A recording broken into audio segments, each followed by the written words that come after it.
This is your Estuary Report. I'm Jerry Kay.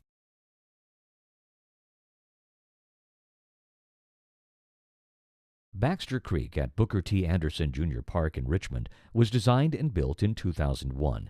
This site is at the downstream end of the watershed near the bay.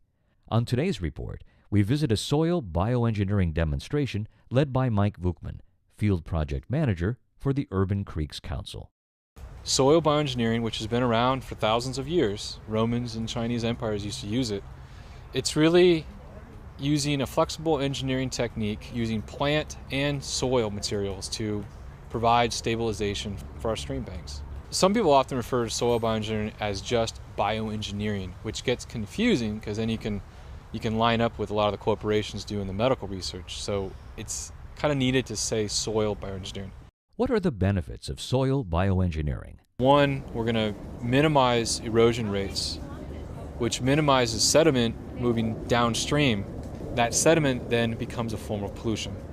It'll take up the habitat for the various macroinvertebrate bugs, caddisflies, stoneflies, mayflies. That's in a very healthy system. The sediment then might also block the anadromous fish populations that don't really exist so much here anymore, but still have remnant populations. They need certain size gravel to spawn, to kick out, to make their redds, to lay their eggs. This fine sediment, this clay-based soil, will decrease their ability to find those sediment, those gravel beds, and hence they won't be able to lay eggs and they will continue to disappear. That's one major reason. 2, protect property value, increase property value. 3, it adds tremendous amount of habitat for the other local flora and fauna. I asked Mike to describe today's soil bioengineering project at Baxter Creek. We've installed an erosion control blanket, and that was the first phase, made out of recycled coconut husk. We are installing willow and dogwood posts or cut-ins.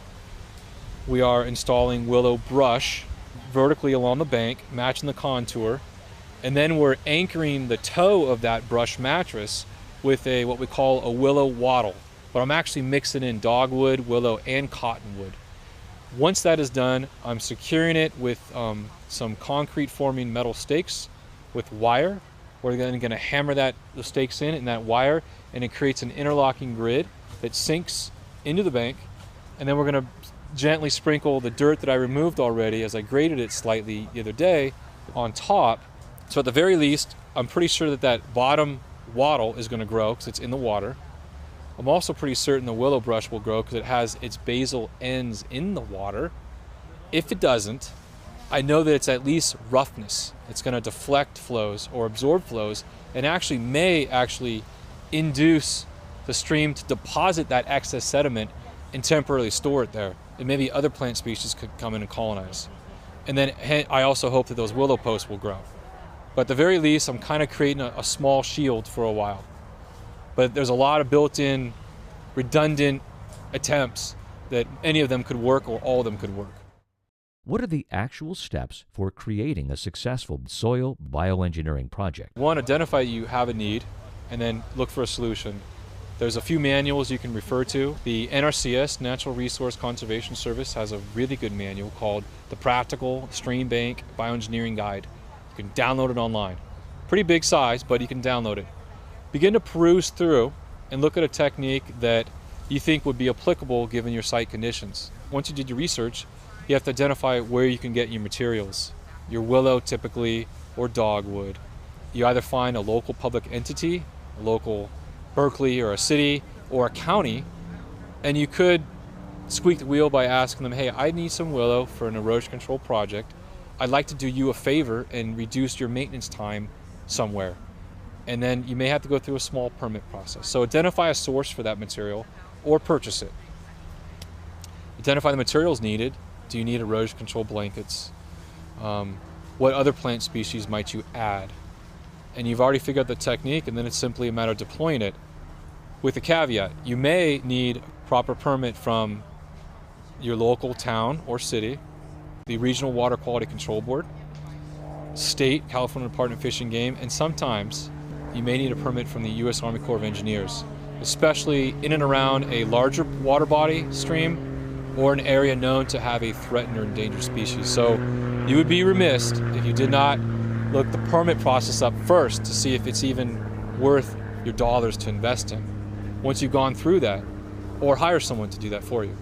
If you do live along a creek and you have property, you have a lot of responsibility along that creek. You may or may not know that you have up to 4 different agencies that may have jurisdiction. Soil bioengineering is what they're going to want to see you deploy in order for you to protect your right to maintain the stability of your property.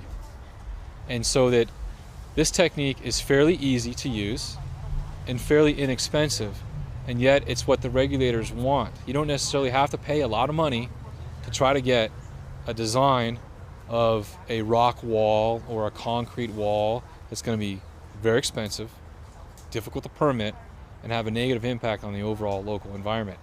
Soil bioengineering gives you a cheaper solution that might have a more long-term stable solution. So cheaper, long-term, that's cost-effective to me. And you're going to add habitat value in the process.